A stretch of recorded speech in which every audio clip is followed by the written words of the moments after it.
Le déménagement de la maison paroissiale de Thoiré a mis à nu un espace devenu aujourd'hui un trou béant.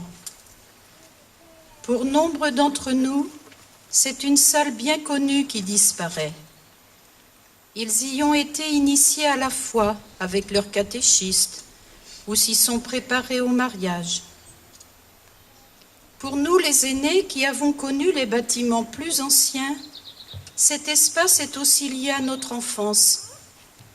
Nous venions y assister au spectacle des tréteaux thoiréens ou fêter la fin de l'année scolaire sur le terrain de la kermesse, qui est devenu ensuite un lotissement.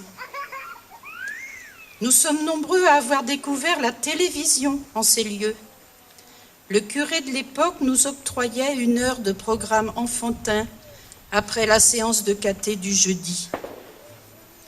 Il y avait aussi une petite bibliothèque où nous allions échanger nos livres après la messe dominicale. Tout ceci me fait penser aux ouvriers de la première heure qu'ont été nos parents et nos grands-parents. Ils ont prié et partagé en ces lieux. Et l'essentiel n'est-il pas là? Les générations passent, mais la communauté chrétienne perdure. Elle continue à croire et à croître. Bien sûr, des changements ont toujours lieu car l'Église est vivante.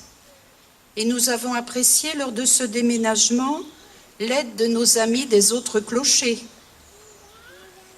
En même temps, la population s'accroît très vite et les rencontres de visages nouveaux nous font toucher du doigt que les ouvriers sont peu nombreux. Comme le maître de l'Évangile, nous devons embaucher jusqu'à la dernière heure. Notre lieu provisoire d'accueil peut sembler un exil pour certains, en particulier pour les personnes qui ont assuré l'accueil cet été.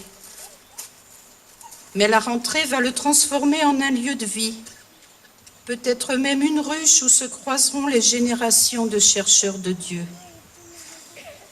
Tournons nos regards vers demain. Nous retrouverons le lieu que nous avons aimé. Et un jour, comme les Hébreux au retour d'exil, nous pousserons des cris de joie.